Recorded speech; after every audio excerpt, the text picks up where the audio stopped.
Mère ou l'espèce nouvelle, chapitre 11, la magie mentale. Puis tout a disparu derrière le mur vert, ou le mur de boue plutôt. En fait, nous l'apprendrons, ce fameux voile ou cet écran de boue qui nous masque le vrai monde, la matière vraie, c'est ce que l'on pourrait appeler un enveloppement ou un encrassement cellulaire.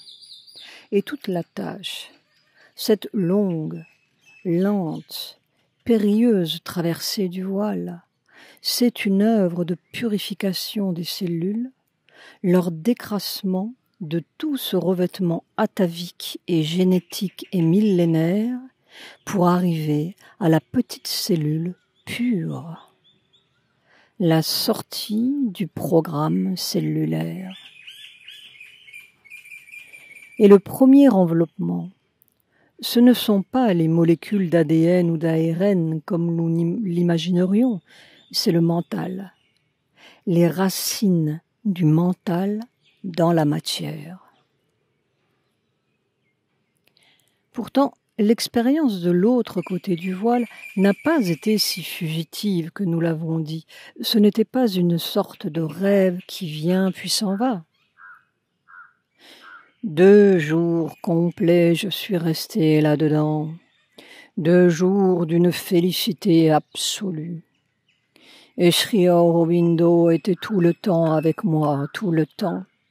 Quand je marchais, il marchait avec moi. Quand je m'asseyais, il était assis avec moi. Ce n'était pas un rêve, c'était la conscience du corps qui avait l'expérience, celle qui sent le chaud, le froid, voit l'opaque, touche le dur. Un voile était parti. 2 jours complets. Elle a marché dans un autre monde qui était pourtant le nôtre.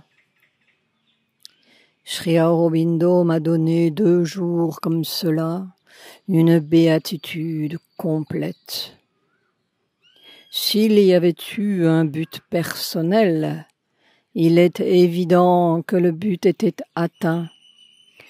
C'est indescriptible, c'est absolument au-delà de toutes les splendeurs imaginables et exprimables. Et c'est à ce moment-là que j'ai reçu l'ordre du suprême. Il était là, n'est-ce pas, comme ça, mère se touchait le visage, le corps, les mains, et il m'a dit, ça, c'est une promesse pour plus tard. Maintenant, il faut faire le travail. Et ce n'est pas le travail individuel, c'était le travail collectif. Et mère ajoutait ceci qui tout à coup nous laisse songeurs. Eh bien, c'est une chose équivalente, mais beaucoup plus totale et complète et absolue que Sri Aurobindo a faite en quittant son corps. Parce qu'il avait l'expérience, il avait ça, il l'avait, je l'ai vu supramental sur son lit, assis sur son lit. Il l'avait écrit. Ce n'est pas pour moi que je le fais individuellement, c'est pour la terre tout entière. Et c'est exactement la même chose. Oh, cette expérience. Mais alors, rien ne comptait plus. Les choses, les gens, même la terre, cela n'avait absolument aucune importance. Sri Aurobindo avait donc cela. Il connaissait le double monde, assis là, dans son fauteuil, regardant le mur. Et il était arrivé à vivre dans les 2 mondes simultanément.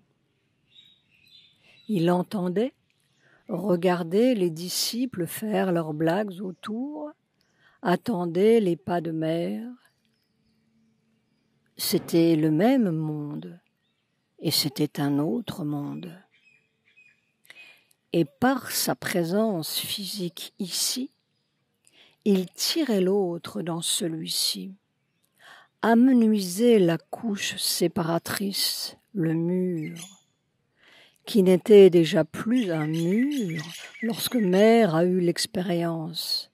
Quelque chose s'était déjà aminci, éclairci.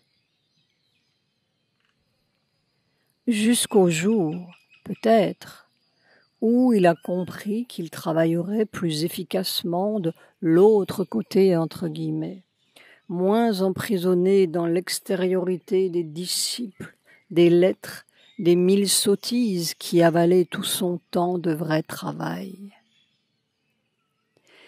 On l'a comme poussé de l'autre côté.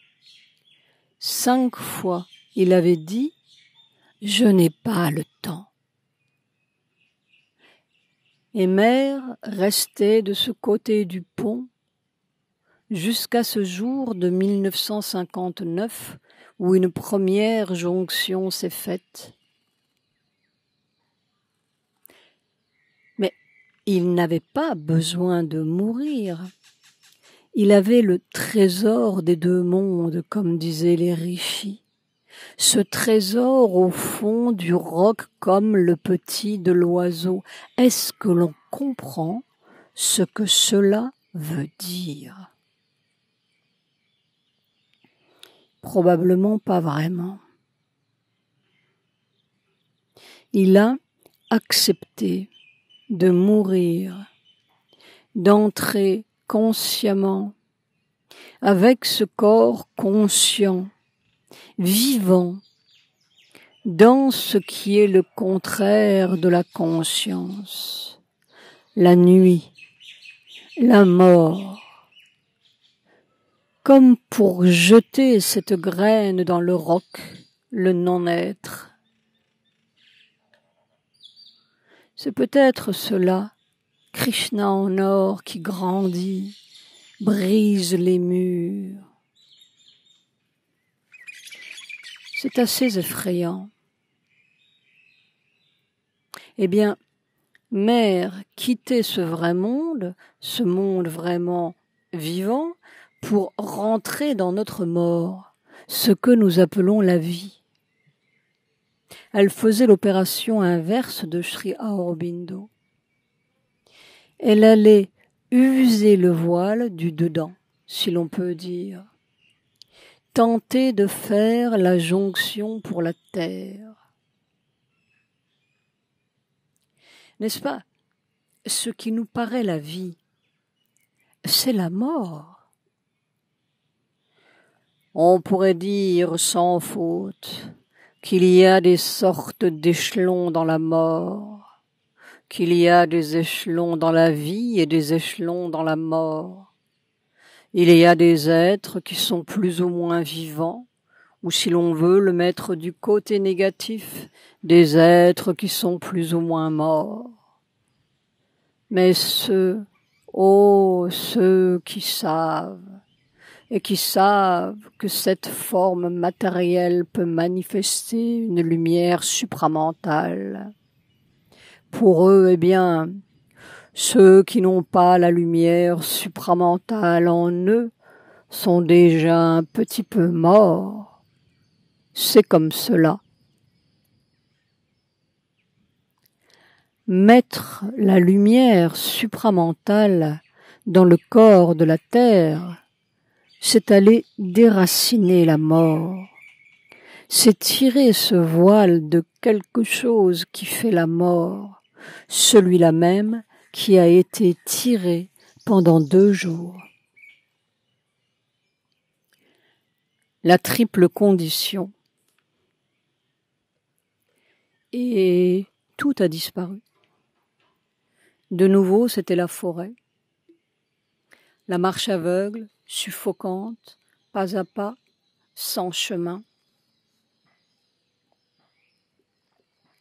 Comment fixer ça, cette lumière supramentale dans le corps? Pas une expérience fugitive, mais une permanence. Et qu'est-ce qui empêche? La difficulté toujours, ce n'est pas de trouver ce qu'il faut faire, mais ce qu'il faut défaire, parce que la chose à défaire est invisible, comme l'habitude, et évidente et sûre, comme la pomme de Newton. C'est toute la sûreté des lois de la mort à défaire. Et où se nichent-elles ces lois-là, avant qu'on les ait mises en équation? Il faut les pincer dans leur nid. Il faut pincer toutes les évidences, entre guillemets, dans leur nid.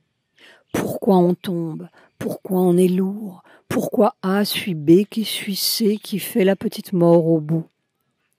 C'est toute la chaîne irréfutable qu'il faut remonter, maillon par maillon, jusqu'au microscopique. Là où est la petite bête? Toute cette chaîne logique, évidente, irrécusable et mathématique qui fait le voile. Un énorme mensonge dans tous les détails. Évidemment, il faut d'abord penser que c'est un mensonge. Mais on n'est pas seul à penser. Les cellules du corps ont leur mode de pensée. Elles ont attrapé la maladie de la mort comme tout le reste sagement vécu en complet veston. Il faut aller dénicher cette petite pensée là. Il y a donc un premier travail de clarification de la matière, ou de la fausse matière plutôt, à faire. Quand elle sera claire, elle sera vraie, et la lumière passera. La vraie vie entrera là-dedans, l'autre monde, les yeux grands ouverts, là, quand on marche, quand on parle. Mais il y a, simultanément, un autre travail à faire. Cette lumière, ce pouvoir formidable, quand il entre, c'est comme une fièvre de cheval. On dirait que tout va éclater, on se sent comme écrasé en dedans, dans toutes les cellules du corps. Bien sûr, il y a une résistance, une obscurité, une lourdeur là-dedans qui fait une friction intolérable. Le courant veut passer et il n'arrive pas à passer. Ça tourne au rouge. Si on insiste, ça peut même tout faire sauter. Ce n'est pas un petit courant mental, n'est-ce pas? D'ailleurs, c'est extrêmement bien dosé, il faut le reconnaître. On vous coupe le courant quand ça va mal tourner ou on s'évanouit. La conscience du corps, c'est une conscience de bébé, c'est tout petit. Ça n'a rien des immensités, entre guillemets, mentales. Il suffit de se pincer le doigt dans la portière pour comprendre. L'évanouissement, ce n'est pas parce qu'on a mal, c'est parce que l'intensité du courant de réaction fait sauter les plombs. Il ne faut plus avoir de réaction.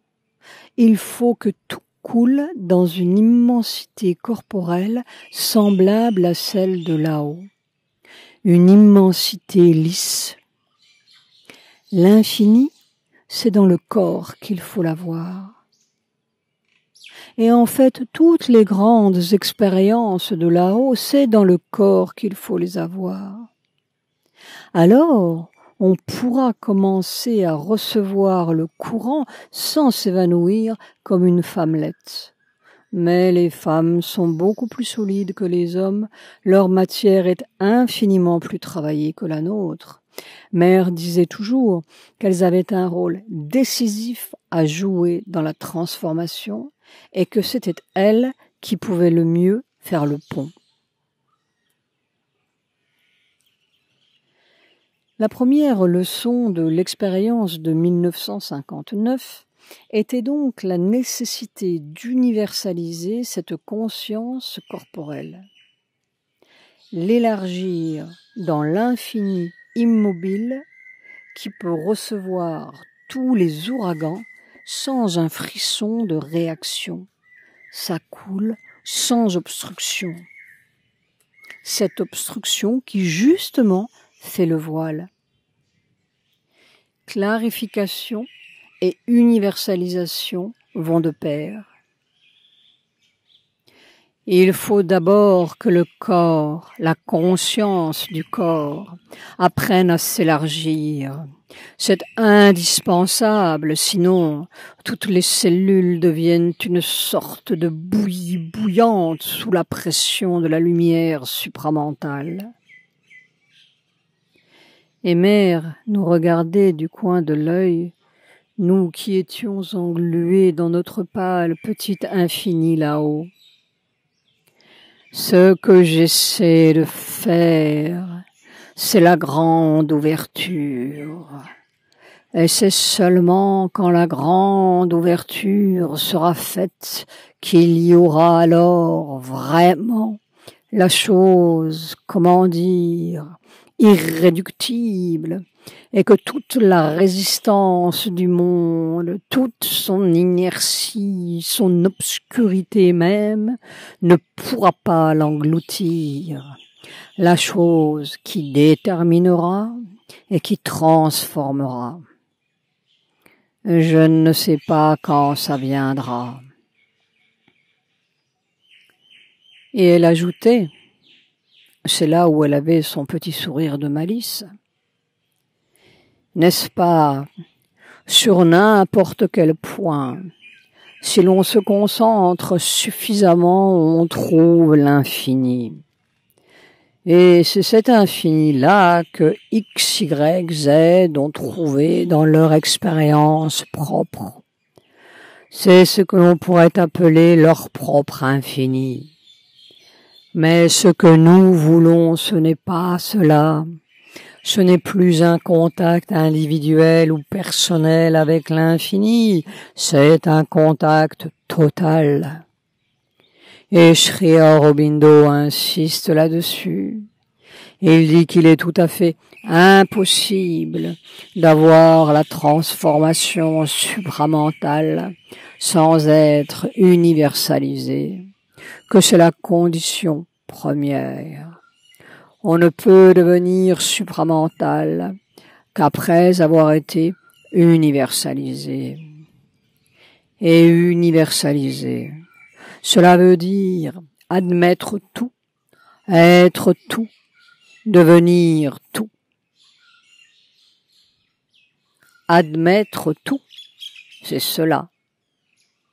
Et tous les gens qui sont enfermés dans un système, quand bien même serait-ce dans la partie la plus haute de la pensée, ce n'est pas ça.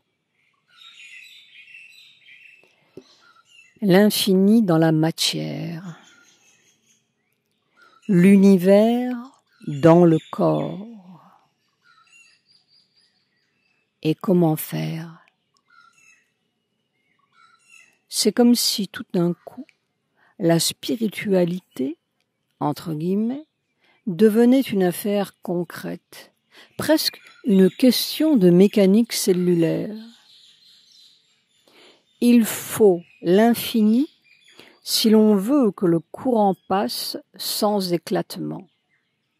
Il faut quelque chose comme une impersonnalisation ou une dépersonnalisation de la conscience corporelle si l'on veut que la matière, que la vibration pure, exacte de la spontanéité matérielle, celle de l'oiseau, celle de l'insecte, celle de tout le monde, sauf nous, passe sans être happée, dénaturée, faussée par toutes nos réactions soi-disant naturelles, qui sont des réactions mentalisées, moralisées, spiritualisées, marxisées ou médicalisées, mais qui sont des réactions fausses parce qu'elles sont personnelles et qu'elles brouillent les vibrations, ou plutôt la vibration.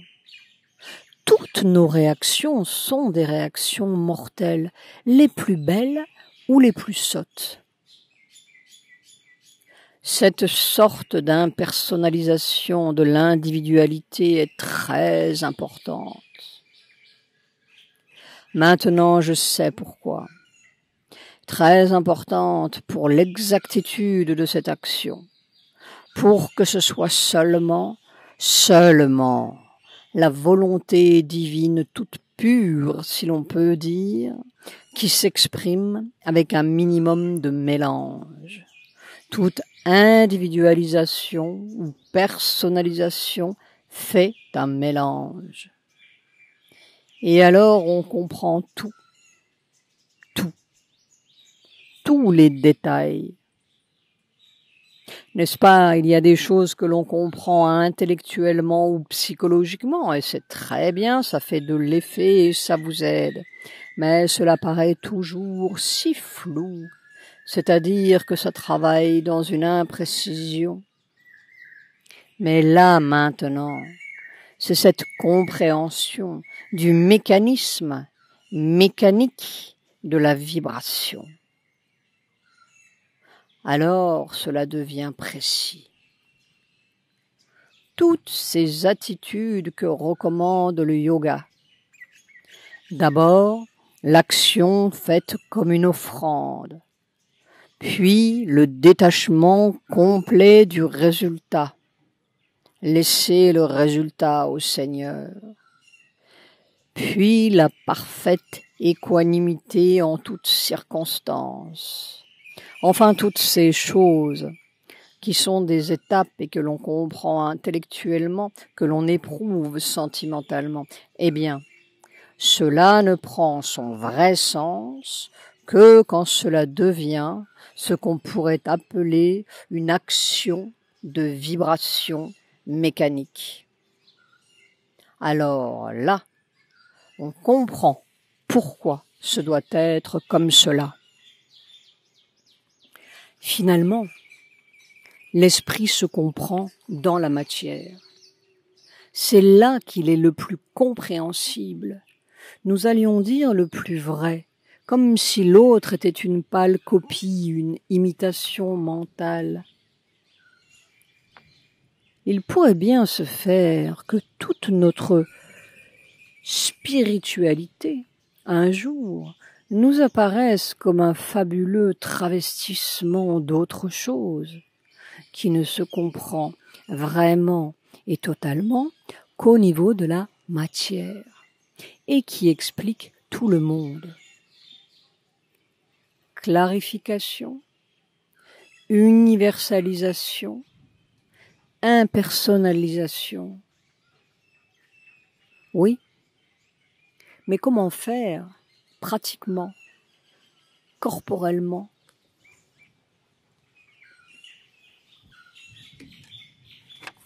Le mental physique. Le corps, ça commence par n'importe quel bout et à n'importe quelle minute. On descend les escaliers de sa chambre et ça commence à murmurer « Oh, la journée est lourde » et on devient lourd. On va dans la salle de bain et ça murmure « Attention, c'est glissant, tu vas tomber » et on glisse et on tombe. « Attention, tu vas te couper » et on se coupe. On va à la rencontre de telle personne et ça murmure encore « Méfie-toi, il va se jeter sur toi avec sa mauvaise humeur » et on commence à grincer dedans. On tousse, il y a un courant d'air, c'est le rhume et c'est le rhume. Cela fait des rhumes interminables, d'innombrables maladies sournoises qui n'ont pas de température ni de fiche médicale, mais qui empoisonnent tout, engluent tout, épaississent tout, voilent tout. Rien n'est reçu comme c'est. Il y a d'avance un voile.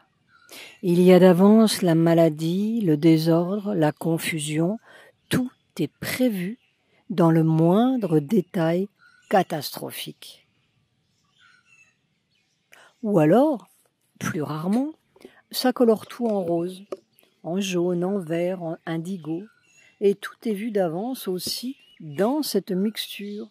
Ça arrive comme c'est prévu. C'est étonnant, à croire qu'il y a là un avorton magicien.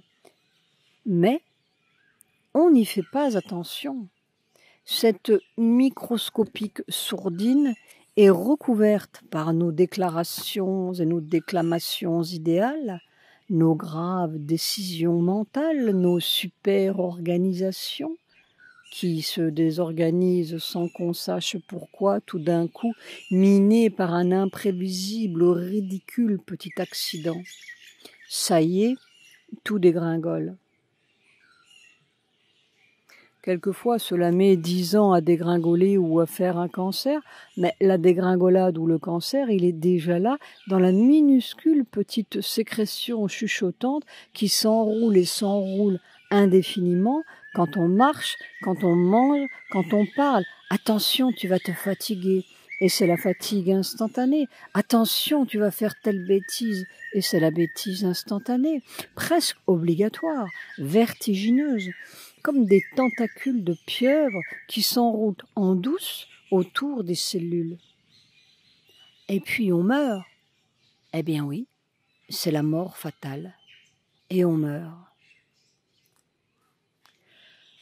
Quand on commence à toucher cette pieuvre-là, interminable, innombrable, qui englue tout, voile tout, asphyxie tout, mais si légèrement, comme un souffle, à ne pas y croire ni même y penser une seconde, on commence à toucher à une formidable magie noire qui ne nous échappe que parce qu'elle est le tissu même de notre existence.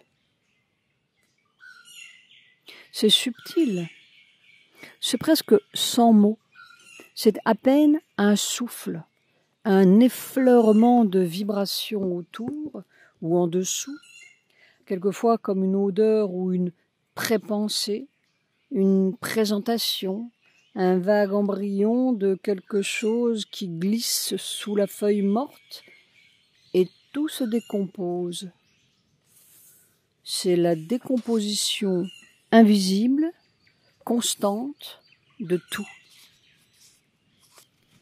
Pas nécessairement une décomposition cadavérique, ça c'est le bout. Une décomposition de couleur, imperceptible, qui fait fluctuer le monde dans une sorte de chatoiement boueux. Le boueux est pour ceux qui ont les yeux plus clairs, pour les autres, c'est tout simplement du chatoiement charmant, et qui a un étrange pouvoir sur les 1000 petites circonstances de la vie, et quelquefois sur les grandes quand la dose est plus forte, et une action sur le corps quasi hypnotique. Naturellement, quand on est un peu conscient de ce qui se passe, on chasse tout cela. Mais ça colle. On le chasse 1 fois, 10 fois. Mais ça revient. Sous une autre forme, avec une autre couleur. On tape dessus. Ça rentre sous terre, fait la sainte nitouche. C'est joli comme un ange. Et puis pof, ça ressort. On a vaincu telle difficulté, disons, telle impureté il y a 15 ans, ça glisse comme un souffle dans la mémoire. Oh, ça c'est vieux, c'est fini, heureusement. Et ça rentre instantanément, tiré par le souvenir, chatouillé par le souvenir, disait Mère, tout frais, guilleret, redoublé de puissance par la longue torpeur. Et ça recommence comme si de rien n'était. On a dormi 15 ans sur la difficulté. Un souffle de souvenir, une imperceptible vibration, rien n'est dissous. Il y a quelque chose qui est là, il y a un tissu de quelque chose qui se sert de n'importe quoi, un courant d'air, une rencontre, un éternuement, pour faire tout ressurgir. Et il n'y a pas une chose, une difficulté, une faiblesse, une maladie à extirper, non, il y a tout un tissu, une substance presque corporelle, une substance dénaturante. Alors on commence à mesurer le problème, comme si c'était tout qu'il fallait arracher. Une espèce de pourriture d'avance là, est si inextricablement mêlée au corps que l'on se demande si c'est vraiment possible d'enlever cela sans enlever la vie même du corps. C'est le mental physique, comme une première pensée de la matière. Mais ce n'est même pas une pensée, n'est-ce pas? C'est un souffle, ou plutôt une empreinte. Probablement l'empreinte de toutes les catastrophes que cela a traversées pour s'éveiller à la vie, l'éveil catastrophique, la sortie du grand sommeil tranquille. La conscience matérielle, c'est-à-dire le mental dans la matière, s'est formé sous la pression des difficultés, des souffrances, des luttes. Elle a été, pour ainsi dire, élaborée par ces choses, et cela lui a donné une empreinte presque de pessimisme et de défaitisme qui est certainement le plus grand obstacle. C'est la grande soif de sortir de la catastrophe. C'est la grande base, l'immense base de la vie. La vie est appuyée là-dessus, sur ce non. Un non qui prend 1000 formes, des millions de formes et de petites maladies ou de petites faiblesses, mais qui vont toutes vers leur soif du non final, la mort. Enfin la paix de la mort. C'est tout à fait imperceptible. C'est parfaitement recouvert sous notre vacarme mental, nos évangiles, nos socialismes, nos ceci, nos cela, qui tous sont une petite agitation fébrile sur une plateforme de mort. On fait semblant pendant quelque temps. Et puis, on ne fait plus semblant, ou ça ne fait plus semblant. Alors on appelle la pénicilline, le médecin, le pasteur, le ciel à la rescousse, mais la mort n'est pas d'aujourd'hui, elle était toujours là, ça n'a pas changé vraiment, c'est devenu ce que c'était. Et on appelle cela la vie. On marche avec la mort, constamment, en montant les escaliers, descendant les escaliers, parlant, riant. Elle chuchote, chuchote, chuchote. Et ça brouille tout. Si on se mêle de regarder ce chuchotement pour le corriger, lui faire un peu la morale, alors il devient très malin. Il devient 10 pensées bonnes qui sont tous des pièges particuliers.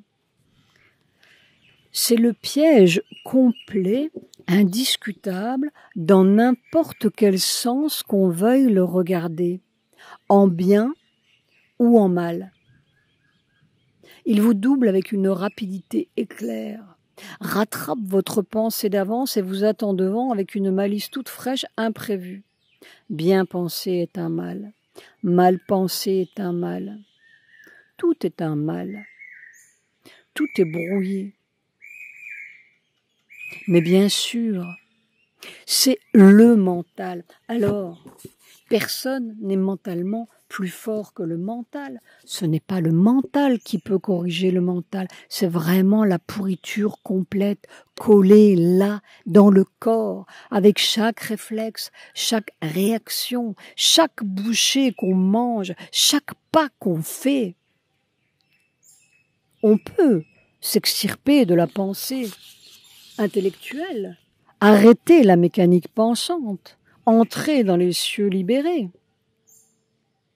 Tout là-haut, on est très bien, mais en dessous, c'est le grouillement. En fait, c'est une bataille contre des petites choses, toutes petites, des habitudes d'être, des façons de penser, de sentir, de réagir. Une bataille formidable contre des habitudes millénaires. Ce n'est intéressant que pour quelqu'un qui s'intéresse à tout, pour qui tout est intéressant, c'est-à-dire qui a cette espèce de volonté de perfection qui ne néglige rien, aucun détail autrement. Dès que l'on est dans le mental, n'est-ce pas, le mental dit « Ah non, non, on perd son temps ». Ce n'est pas vrai, mais il considère cela comme des balivernes. Ces balivernes, c'est la substance même de la mort. Notre vie est faite d'1 million de balivernes mortelles. On dirait presque que c'est comme une imperceptible sédimentation de terre glaise qui fait une poudre infinitésimale, grasse, serrée et absolument noire au fond. C'est au fond, ou plutôt autour des cellules. Un voile de poudre de glaise. On y touche un peu et tout se lève comme un rideau massif, remplit le bocal et c'est la nuit.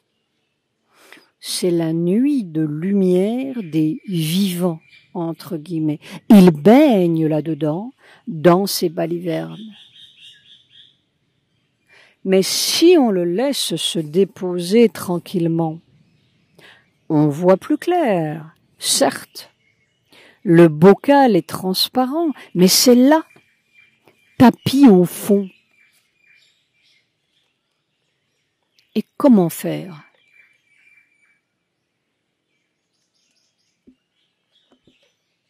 On dirait presque que c'est la racine du problème, cette baliverne. Mais on peut être sûr que là où il y a une extrême difficulté, il y a une extrême clé et un extrême pouvoir. C'est l'obstacle qui fait le chemin. C'est pour nous attirer vers la découverte. La mort, c'est le dernier obstacle qui nous cache la plus grande découverte. Au début, Mère était très fière qu'on nous pardonne de la taquiner un peu, mais on peut changer de rôle de temps en temps.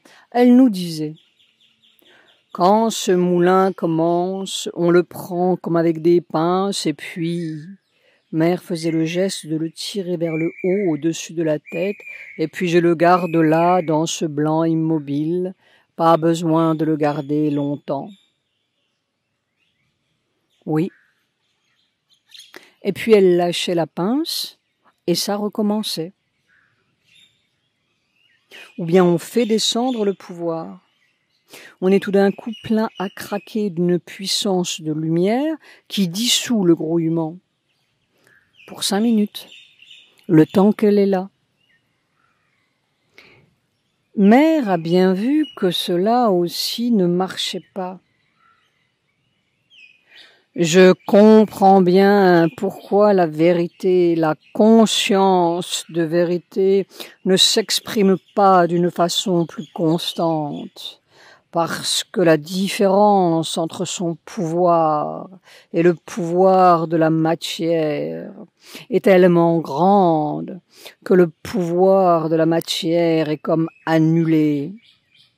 Mais alors, cela ne veut pas dire la transformation, cela veut dire un écrasement. C'était cela qu'on faisait dans le temps. On écrasait toute cette conscience matérielle sous le poids d'un pouvoir contre lequel rien ne peut lutter, auquel rien ne peut s'opposer. Et alors on avait l'impression, ça y est, c'est arrivé. Mais ce n'était pas arrivé du tout, parce que le reste, en bas, demeurait tel quel, sans changer.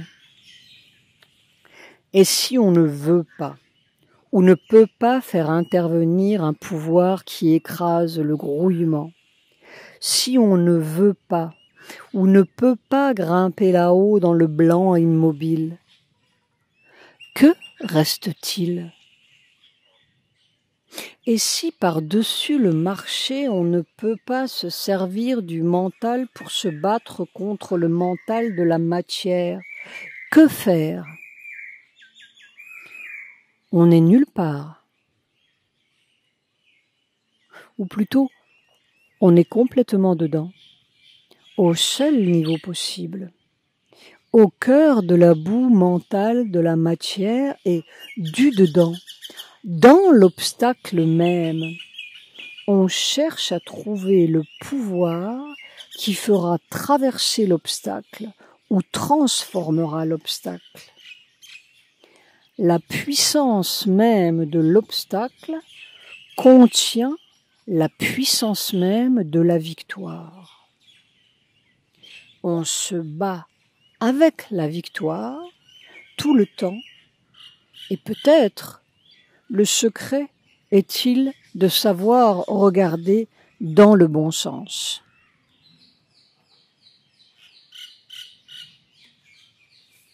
Les petites secondes de mort. Mais ce grouillement, quand on l'observe, il nous réserve bien d'autres surprises. Mère l'observait, était dedans, dans ce grand couloir du premier étage, au milieu des 1000 petites histoires des disciples qui toutes étaient son histoire, sa difficulté, son opacité. Elle le dépistait, le traquait dans tous ses gestes, ses mouvements, et cela semblait sans solution. Dénicher ici pour ressurgir là, protéin, sans fin, comme si la solution, c'était seulement de vivre la difficulté. Et c'est là où il y a une infime ligne de partage qui donne deux visages à la même chose, à la même difficulté, la même impossibilité. Un visage de mort et un visage de vie. Un visage fermé, négatif, et un visage ouvert, selon l'attitude.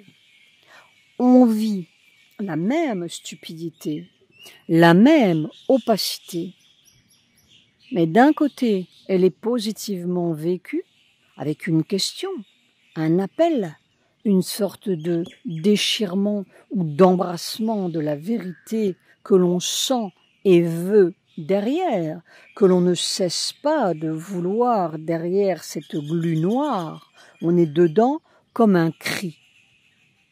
Et de l'autre, on refuse. On dit non. On ne veut pas voir ou pas admettre, et elle colle tout de même. C'est l'ennemi refusé. Et tant qu'on refuse l'ennemi, on ne peut rien sur lui. Il vous attend au bout. Mère avançait pas à pas dans ce marécage. Et la seule solution, c'était seulement de marcher dedans, même s'il fallait y marcher 300 ans.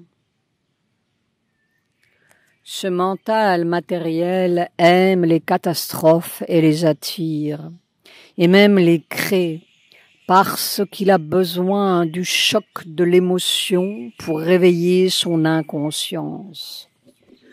Tout ce qui est inconscient, tout ce qui est inerte, a besoin d'émotions violentes pour se secouer et s'éveiller. Et ce besoin crée une sorte d'attraction ou d'imagination morbide de ces choses. Il est tout le temps à imaginer toutes les catastrophes possibles ou à ouvrir la porte aux suggestions mauvaises de petites entités méchantes qui prennent plaisir, justement, à créer la possibilité des catastrophes. Le petit brin d'imagination que cela a, si on peut appeler cela imagination, c'est toujours catastrophique. Si ça prévoit quelque chose, ça prévoit toujours le pire. Et un pire qui est tout petit, tout mesquin, tout vilain.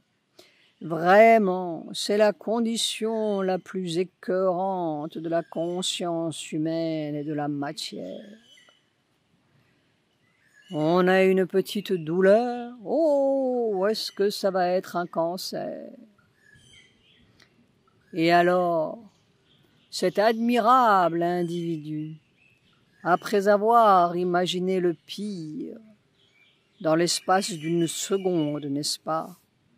Il soumet tout cela au Seigneur. Il lui dit, voilà, Seigneur,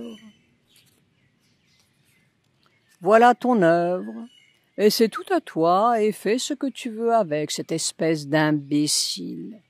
Quel besoin avait-il de préparer ces catastrophes? Une catastrophe, toujours une catastrophe, tout est catastrophique, mais il offre sa catastrophe au Seigneur. Et naturellement, nous ne pensons pas une seconde que c'est une catastrophe ou que cela peut être catastrophique. Ça n'a pas d'importance. C'est seulement une idée idiote. Mais nous nous trompons. C'est tout à fait catastrophique. C'est la mort ambulante. Il faut seulement une certaine accumulation de cette baliverne pour faire le vrai cancer et le vrai accident. Dans ces microscopiques sottises, mère remontée lentement à la source de la mort. Elle y remontait sans solution. Simplement, elle traversait tout ça, en se trompant chaque fois, en ayant la mauvaise réaction chaque fois, en répétant la même sottise ou une autre chaque fois, comme si on n'était plus qu'un tissu d'erreurs, de fausseté et de faux pas. C'est seulement l'erreur constante. La clarification, on dirait que c'est d'abord la quintessence du bain de boue. Mais elle y était. Elle était dedans. Elle n'était pas au-dessus. Elle n'était pas impeccable. Mais la clé de la victoire, elle allait l'arracher à l'obstacle même. C'est le champ de bataille sordide. Et l'histoire, ou le marécage, commence à s'approfondir. Que de fois, au milieu de la conversation, ou tout d'un coup là-bas, au milieu du couloir, parlant à quelqu'un, nous l'avons vu s'arrêter brusquement et poser les paumes de ses mains sur ses yeux, la tête entre les mains. 5 secondes, 10 secondes, et devenir blanche. Mais pas blanche comme une morte, comme si une colonne de lumière compacte descendait sur elle ou l'enveloppait. Puis c'était fini. Elle souriait, continuait, allait pas à pas de l'un à l'autre, donnait une fleur ou une autre, avalait ce poison et cet autre. Ou elle restait assise devant nous, les yeux clos, soudain embuée de cette lumière blanche et comme totalement immobile, arrêtée, on ne sentait plus un frisson d'être dans ce corps. Puis elle nous disait tranquillement, « Les choses ne se passent pas du tout comme elles se passent dans la vie ordinaire, mais pendant l'espace de 3, 4 minutes, quelquefois 5 minutes, 10 minutes, je suis abominablement malade, avec tous les signes que c'est fini. Et c'est juste pour que je trouve, que je fasse l'expérience, que je trouve la force. Et pour donner cette foi absolue au corps de sa réalité divine, n'est-ce pas, que le divin est là, et qu'il veut être là, et qu'il sera là. Et alors, c'est seulement avec ces moments-là, où logiquement, selon la logique physique ordinaire, c'est fini, qu'on attrape la clé. Il faut passer à travers tout ça sans flancher. Puis elle regardait devant elle le grand flamboyant aux fleurs jaunes. Toujours elle était tournée du côté de Sri Aurobindo. Son fauteuil ou son lit regardait toujours par là, comme si c'était sa question vivante, comme si tout était son chemin vers lui, le marécage à traverser pour aller à lui, l'opacité à traverser, le quelque chose à dissoudre pour qu'il soit là. Elle usait le marécage comme il usait le mur.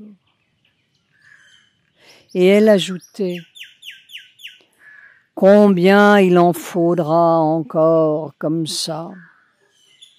Je n'en sais rien, n'est-ce pas? Je suis en train de fabriquer le chemin. » Il en a fallu beaucoup comme ça.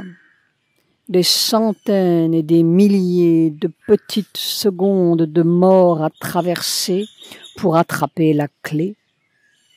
Et ça venait de partout, de plus en plus, comme si plus elle avançait là-dedans, dans ce marécage sans solution, plus la difficulté semblait jaillir de partout, pas seulement de son corps, mais du corps de tous, et comme d'un corps de plus en plus répandu. Vraiment comme si plus c'était microscopique, plus c'était universel. Elle allait dans le corps du monde. C'est une inondation qui me vient du dehors, une chose, une autre, et un mélange de tous les côtés, de tous les gens, de tout. Et pas seulement d'ici, de loin, loin, loin sur la terre, et quelquefois loin dans le temps, loin dans le temps. Dans le passé, des choses du passé qui viennent pour être rangées, pour être présentées dans la nouvelle lumière, pour être mises à leur place. C'est toujours cela, chaque chose qui veut être mise à sa place. Et alors c'est un travail constant. C'est tout le temps comme si l'on attrapait une nouvelle maladie et qu'il faille la guérir. Le monde devenait quelque chose de très concret. elle attrapait toutes les maladies du monde.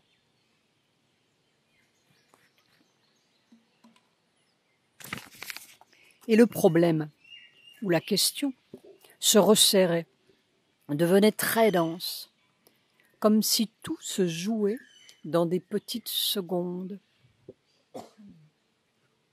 Une sorte de discipline précipitée au galop. Toutes les minutes comptent. Puis tout à coup, une maladie plus grave qui concentre le problème, une filariose. Une vilaine maladie qui s'attaque aux jambes, les gonfle démesurément, de ces piqûres brûlantes du dedans au dehors, depuis le bout des pieds jusque-là, partout dans le dos. 4 heures de petite torture. 4 heures, ce jour-là. Ça a continué pendant 3 ans. C'est le tour des centres d'en bas, a-t-elle dit simplement, comme Sri Aurobindo lorsqu'il s'est fracturé la jambe. Elle arrivait au point où il était arrivé fin 1938, juste après Munich. C'est le subconscient, le marécage universel. Et elle continuera de marcher, de rester des heures debout à écouter celui-ci, celui-là, donner une fleur, un avis, le même travail. Mais cette fois, elle allait étudier le travail en détail dans la mécanique corporelle. Or, ce qui est très intéressant, c'est que cette filariose, elle l'avait attrapée quelque 20 ans plus tôt, d'une piqûre de moustique au terrain de jeu. Aussitôt, elle avait appliqué la force et Sri Aurobindo avait appliqué la sienne. La maladie avait disparu. Sous terre. C'est-à-dire qu'on avait appliqué un pouvoir supérieur, yogique, pour guérir le corps. C'est ce fameux pouvoir qui fait tous les miracles qu'on veut quand on sait le manipuler. C'est avec ce pouvoir que quelques théons ou super-théons auraient pu faire un monde très miraculeux et mirobolant. Ce sont les pouvoirs supérieurs du mental, que nous ne connaissons pas ou à peine, et tant mieux. Mais ce sont des pouvoirs imposés d'en haut à la matière et qui jouent tant que l'on reste dans les conditions du pouvoir, c'est-à-dire dans les hauteurs mentales. La matière n'est pas touchée vraiment, elle est muselée. On peut la museler toute une vie et être guéri, entre guillemets, oui, mais on meurt au bout, comme tout le monde. La mort, elle, n'a pas été guérie. La matière, elle, n'a pas été guérie. Et c'est pourquoi on pourrait danser sur un monde miraculeux sans avoir rien fait que de dorer la pilule agréablement pour le temps que ça dure. Évidemment, les médecins seraient ruinés et pas mal de nos techniques encombrantes. Mais la racine du mal n'aurait pas été touchée et ce monde resterait un monde de la mort. On veut nous faire trouver la vraie clé. On veut, pour nous, beaucoup mieux que des miracles épatants. On veut nous donner la vraie vie. Mais pour cela, naturellement, il faut que tous les pouvoirs, c'est-à-dire les faux pouvoirs finalement, s'écroulent. Il faut aller dénicher la clé dans la matière, dans le naturel qui est finalement le seul grand miracle du monde. Et c'est ainsi que Mère a perdu tous ses pouvoirs, un à un, pour que ce soit le corps lui-même qui trouve la solution. Et on lui a ramené gentiment sa vieille filariose muselée, sous terre depuis 20 ans, dans le subconscient du corps. Il faut que ce soit la terre elle-même qui trouve son propre miracle.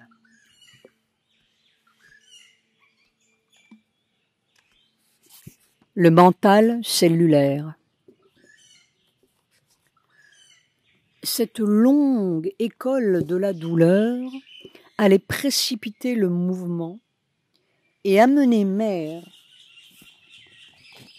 à une double découverte capitale qui n'a l'air de rien, mais c'est toujours comme cela, ces découvertes du corps n'ont l'air de rien, on ne se rend même pas très bien compte que c'est une découverte, c'est si insignifiant, et c'est pour cela que ça dure depuis des millénaires.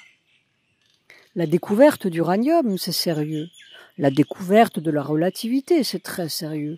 Nous sommes pleins de découvertes si sérieuses que nous sommes passés complètement à côté de l'essence du problème. En fait, nous sommes complètement à côté de la vie. Mais oui, bien sûr, nous sommes dans la mort. Un jour que nous nous plaignions à Mère de n'avoir pas de résultat, entre guillemets, elle nous a dit ceci avec un certain ton qui ouvre les murs. On m'a fait voir d'une façon tout à fait objective, mais ténue, des effets qui sont insignifiants par leur dimension. Et formidables, tu entends, formidables par leur qualité. Et avec un sourire, comme si l'on se fichait de moi en me disant « Ah, tu veux des résultats? Tiens, voilà. Tu veux des effets? Tiens, les voilà. » Et alors on ajoutait « Tu sais, ce que j'appelle insignifiant, c'est ce qui concerne les toutes petites circonstances de toutes les minutes de la vie. Tu veux des résultats terrestres? Eh bien, ceux-là sont beaucoup plus considérables par leur qualité que ce que tu vois. » Et en effet, j'ai vu des toutes petites choses, justement des mouvements de conscience dans la matière, des toutes petites choses qui étaient vraiment ahurissantes par leur qualité et que l'on ne remarque jamais parce qu'elles n'ont aucune importance extérieure. Ce n'est que si l'on observe d'une façon tout à fait ténue que l'on s'en aperçoit, c'est-à-dire justement des phénomènes de conscience des cellules. Tu es conscient de tes cellules? Non? Eh bien, deviens conscient de tes cellules et tu verras qu'il y a des résultats. Tous ces jours-ci, cela vient comme des preuves accablantes pour le doute, des preuves de l'omniprésence du suprême dans la matière la plus inconsciente en apparence. Quelque chose de tellement formidable que la raison raisonneuse peut à peine le croire. Elle est obligée.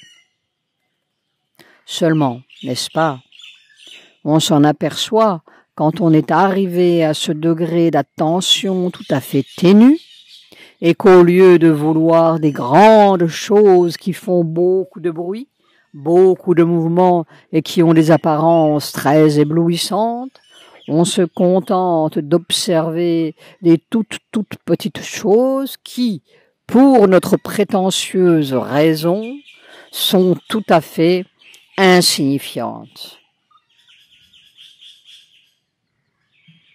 On pince tout d'un coup le mental physique en train de dévider sa bobine catastrophique, et puis, sans raison, entre guillemets, quelque chose dans le corps dit non, spontanément.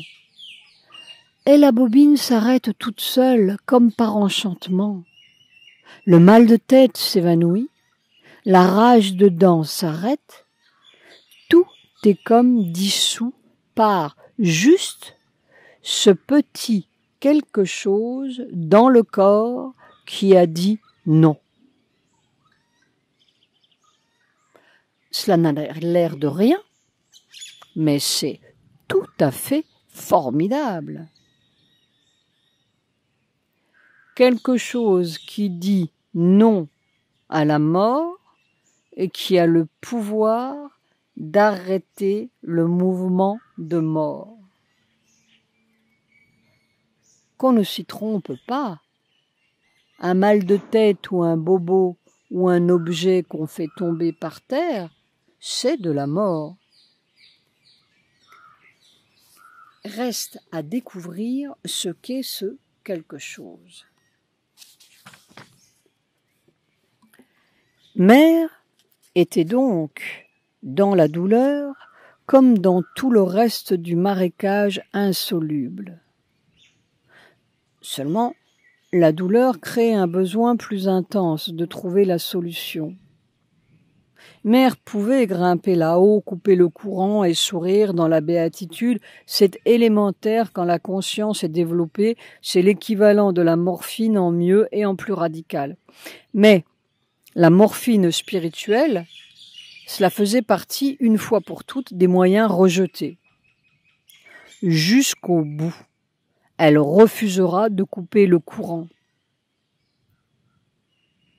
Or, sa façon de barboter dans la douleur avait ceci de particulier que la douleur était totalement, physiquement acceptée, comme tout le reste. Aucune réaction du « non, non, je n'en veux pas, je refuse, j'ai mal ». Tout était accepté, le marécage total. Et déjà, dans cette acceptation de la souffrance, attention, pas une acceptation mentale, une acceptation physique. La qualité de la souffrance changeait imperceptiblement, comme si elle était moins épaisse, comme si le courant de souffrance, pourrait-on dire, passait mieux. Quelques degrés de plus et c'est seulement du courant qui passe. Et on s'aperçoit, d'abord, que c'est ce mental physique qui grossit furieusement la réaction, s'agite, s'épouvante, s'imagine, se tortille de toutes les façons et bloque tant qu'il peut le courant, qui naturellement se sent obstrué et fraye son passage douloureusement à travers la négation hurlante du mental physique. Parce que pour lui, tout est une catastrophe. On dirait presque qu'il veut la catastrophe pour en finir de tout cela. Lorsque cet individu est calmé, on s'aperçoit qu'il y a une sorte d'aération subtile du corps, comme si ça passait mieux. Et tout passait mieux. La douleur passe mieux.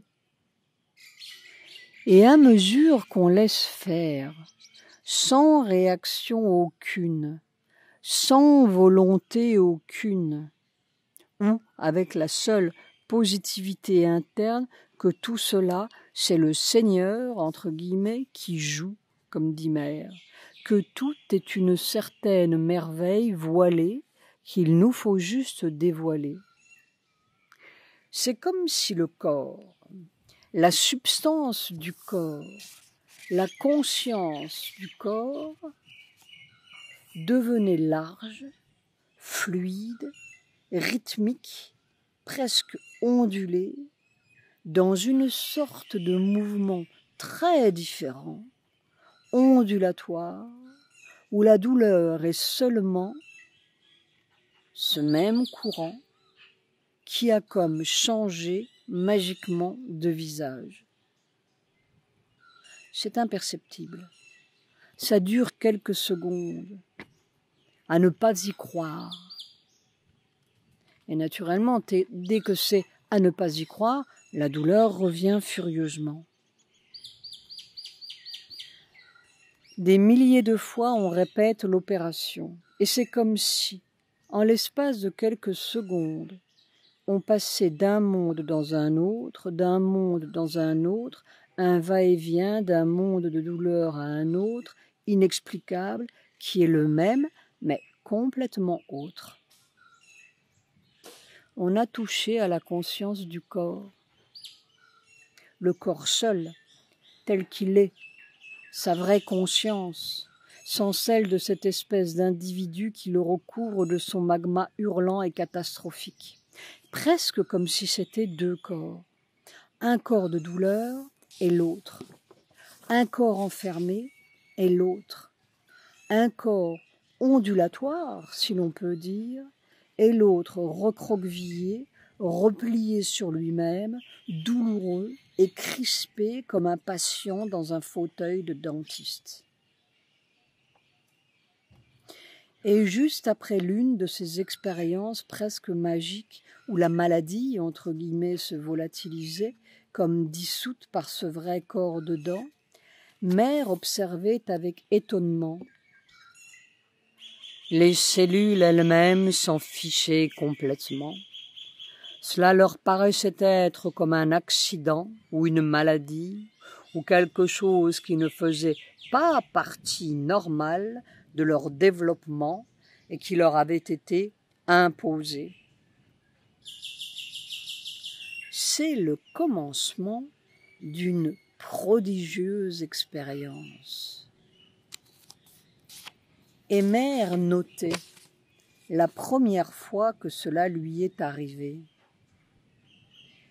C'est une perception du manque presque total d'importance de l'expression matérielle extérieure qui traduit l'état du corps, que les signes extérieurs, physiques, soient comme ceci ou comme cela, de cette façon-ci ou de cette façon-là, c'était absolument indifférent à cette conscience du corps.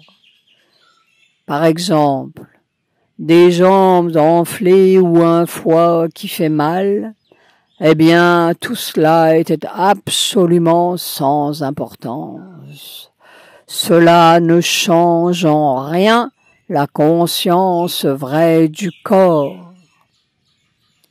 Tandis que nous avons l'habitude de penser que le corps est très troublé quand il est malade, quand quelque chose ne va pas, ce n'est pas comme cela. Il n'est pas troublé comme nous le comprenons.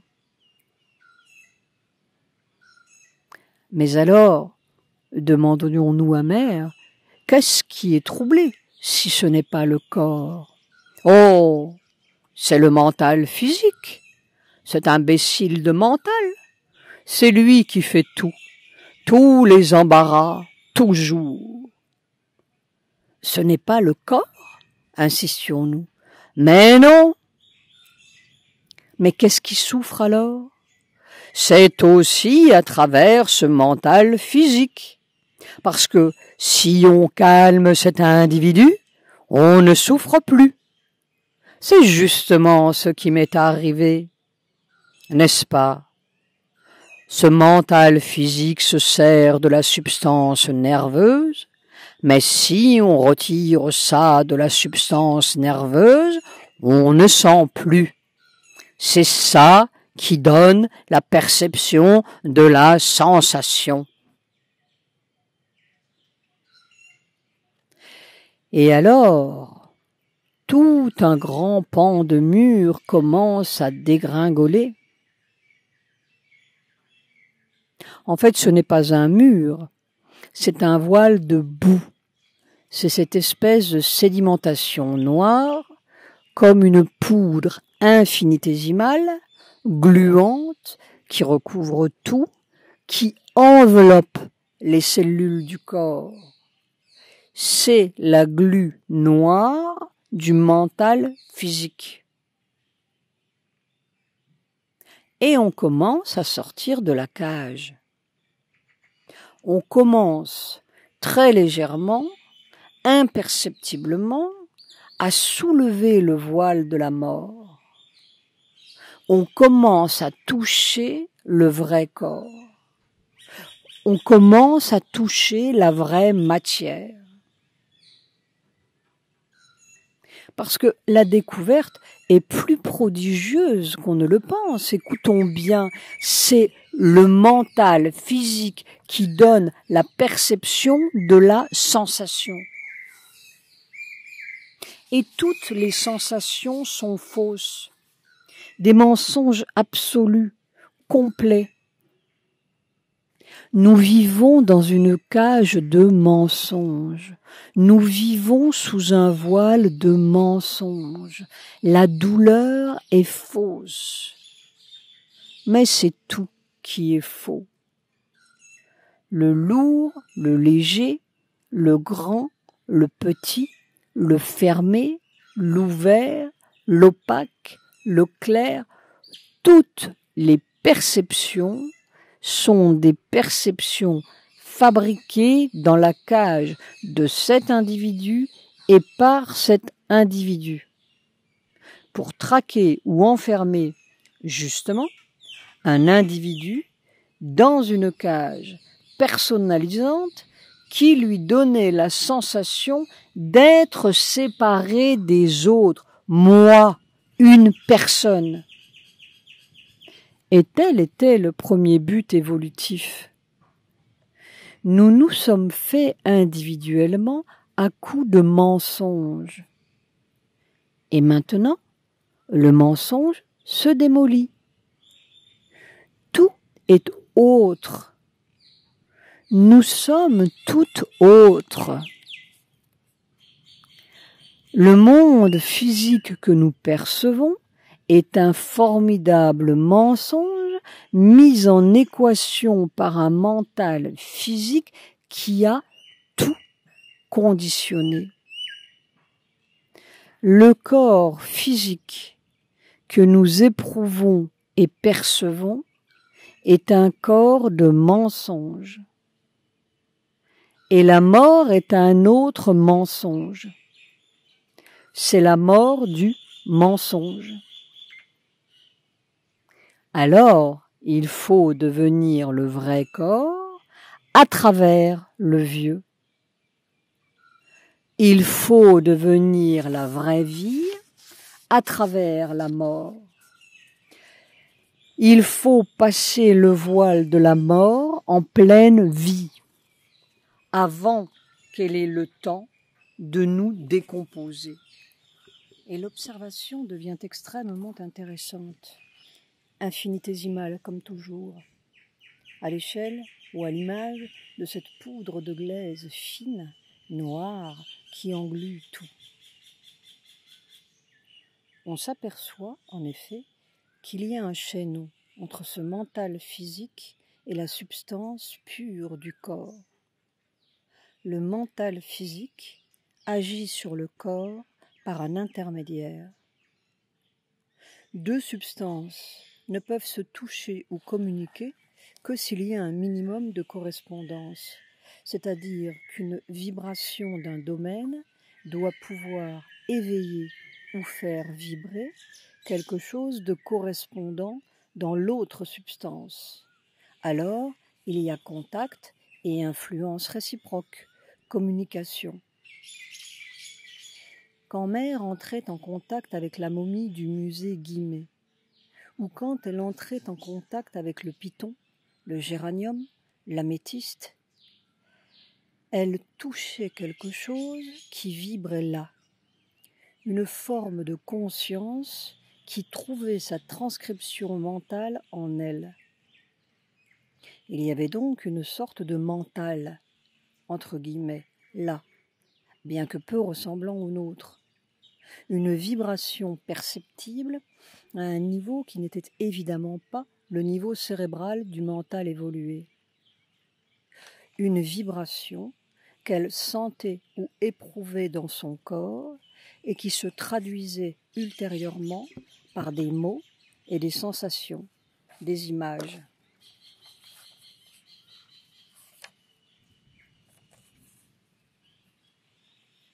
Un mental corporel, un mental cellulaire, dira-t-elle, ou même atomique. Sri Aurobindo avait fait la même découverte. Il existe aussi un mental obscur, un mental du corps, des cellules même, des molécules, des corpuscules. Haeckel, le matérialiste allemand, a parlé quelque part d'une volonté dans l'atome. Et la science récente, en présence des imprévisibles variations individuelles dans les activités de l'électron, est sur le point de s'apercevoir que ce n'est pas une métaphore, mais l'ombre projetée d'une réalité secrète. Ce mental cellulaire, c'est le chaînon manquant entre la substance purement matérielle et cette première forme de mental évolué que nous appelons le mental physique. C'est par le corps que l'on communique avec le reste du monde, par ce mental cellulaire. C'est ce qui fait que tout communique, sauf nous. Si nous étions réduits subitement à notre mental cérébral avec une petite paire d'yeux humains, nous verrions un monde photographique, mort, une croûte de monde. C'est ce qui se passe d'ailleurs dans la plupart des cas. Mais ce mental cellulaire est recouvert, dominé et subjugué par le mental physique. Il obéit aveuglément au mental physique, il est comme hypnotisé par lui. Et c'est là où nous commençons à toucher mieux le secret. Un petit bout de voile s'est levé un jour à propos d'un rien, par hasard, comme elle tenait les mains d'une personne atteinte de la maladie de Parkinson. Le tremblement irrésistible, incoercible, s'est pour un instant arrêté, comme figé par la pression de sa conscience. Un instant, elle a touché directement le corps, la conscience corporelle, cellulaire de cette personne, et tout s'est arrêté, comme si elle avait traversé un voile. Et de la seconde où le voile a été traversé, il n'y avait plus rien, plus un tremblement, ça n'existait plus. Cela n'a duré que quelques secondes parce que, évidemment, instantanément, le mental physique de cette personne a commencé à dire « Ah, je ne tremble plus !» Et tout le tremblement a recommencé. Le voile est revenu en place. Alors on commence à mesurer l'énormité de cette microscopique petite glaise noire. On touche à la racine de toutes les maladies, peut-être à la racine même de la mort. Cette mentalité de la cellule, la mentalité matérielle, quand elle est saisie par une idée, elle est véritablement possédée par l'idée, notait Mère. Et il lui est presque impossible, pas impossible, mais extrêmement difficile de se libérer. Et les maladies, c'est cela. C'est la même chose pour la maladie de Parkinson. Ce tremblement, c'est une possession d'idées. C'est ce qui, pour l'intelligence consciente, se traduit par une possession d'idées, un hypnotisme accompagné d'une peur dans la matière. la grande peur du mental physique, qui est la peur de la vie au fond, la négation de la vie, ce que nous pourrions appeler la volonté catastrophique, en finir dans la paix mortelle. C'est une espèce de pli que l'on essaie de redresser et qui se reforme automatiquement, imbécilement. On détord, et puis ça se retord. On rejette, et puis ça recommence. C'est extrêmement intéressant, mais c'est lamentable. C'est lamentable. Et toutes les maladies sont comme cela, toutes, quelle que soit la forme extérieure. La forme extérieure, c'est seulement une façon d'être de la même chose. Parce que les choses s'arrangent de toutes les façons possibles, il n'y en a pas deux pareilles, et tout s'arrange différemment. Et alors, il y en a qui suivent des plis analogues, et c'est cela que les docteurs appellent telle maladie. C'est le pli de la mort. La matière humaine entière est sous la coupe d'un formidable hypnotisme de la mort, de la maladie, de la matière obscure, la matière lourde, la matière vieillissante, c'est-à-dire tout ce que nous percevons dans la cage du mental physique sous le voile de glu noir du mental physique. Les spécialistes de l'hypnotisme savent que l'on peut couper cela. Ils le coupent momentanément. Ils le coupent arbitrairement, de force. Il faut soulever consciemment le voile de notre propre hypnose. Il faut que le corps fasse son propre miracle. Et alors, ce n'est pas une petite maladie ou une petite douleur que nous guérirons, annulerons. C'est la maladie du monde, c'est la douleur du monde. Et c'est peut-être la mort du monde. Ce sera une autre matière, et pourtant la même. Ce sera le corps vrai, tel qu'il est. Ce sera la fin de la magie mentale.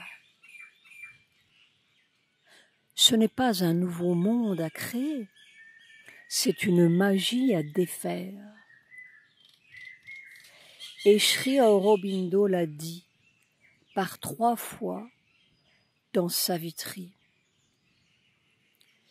Une magie pèse sur nos forces glorieuses. Livre 4. Les tissus du corps frémiront dans une apothéose, les cellules subiront une lumineuse métamorphose, comme si se renversait une magie déformante. Livre 2. Un grand renversement de la nuit et du jour, toutes les valeurs du monde changées. Livre 1. Et tout à coup, Mère aperçut le secret. C'est ce mental des cellules qui trouvera la clé.